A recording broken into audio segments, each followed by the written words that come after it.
Okay, so we're going to talk about tools for hair cutting. Okay, there's a lot of different ones. The main things that I want you to understand is the differences between them. Okay, so you have all your combs. Okay, you have the basic combs that you were given in your kit. They're very thin and brittle plastic. These ends tend to not be very soft. They're scratchy, you know. But they are kind of cool for state board because they do have the numbers on the sides that actually measure the length of the hair. You also have two different teeth widths. So the width of the teeth is for fine hair or medium hair. Okay. The width from front to back also is pretty little in these. These are what I use mainly for short hair or men's cuts. Then you have your wider tooth comb. And this one actually has a parting section and it's a little bit heavier of a comb. It's also made out of silicone, so it's super soft. These ends are very rounded and soft and smooth. So 99% of the time, this is the comb I'm gonna use. Okay, then you have this comb is pretty cool. This comb was from Pivot Point. You can get it on their website. It actually has a marker here for how long the hair is when you're cutting it. So it's also got an angle thing on it, so it'll tell you if you're cutting it at a 45 or a 90. So that's kind of cool. It's just a neat little gadget. I have it, I've never really used it, but okay, so there's your combs. Of course, there's wider combs than this one even, which is great for long hair, but then you've got to be able to palm it also when you're holding that hair to cut it. So that's kind of hard with a wider comb for me. Okay, clips. So we have to remember there's a million different clips. These are little aluminum ones. They're mainly like a duckbill clip. I use these probably for foiling more than anything, to hold the foils up out of the way. I hardly ever will use these for haircuts, okay? Then you've got some crocodiles that have a little bit of grip. These are okay. This is kind of a cheaper version, I think. They may have come in someone's kit.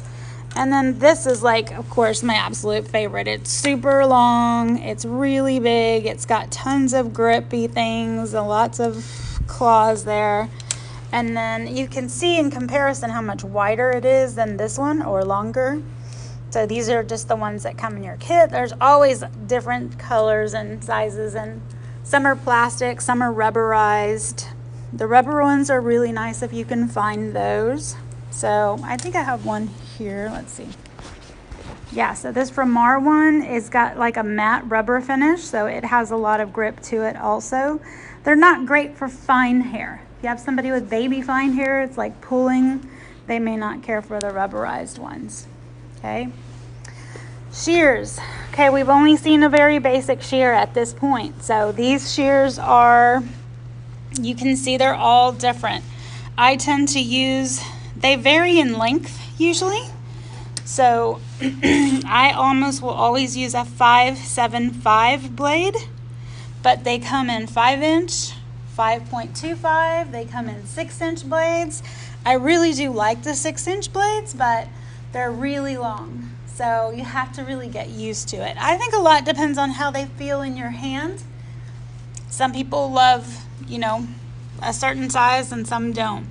So you can see the tang on these is all different. That's where your pinky goes. The grips are different, so these are gonna feel better because they're ergonomic.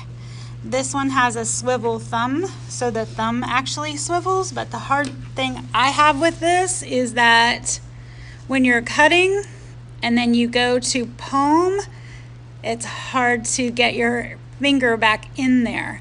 So I kind of like having that muscle memory of knowing where my thumb is gonna go. So I don't care for these, and I paid like $700 for these. So they're good shears, and of course they're pretty and all, but I don't care for the swivel thumb myself. Now some people love it and swear by it. I don't really like it myself, but it's just a different type of shear, okay?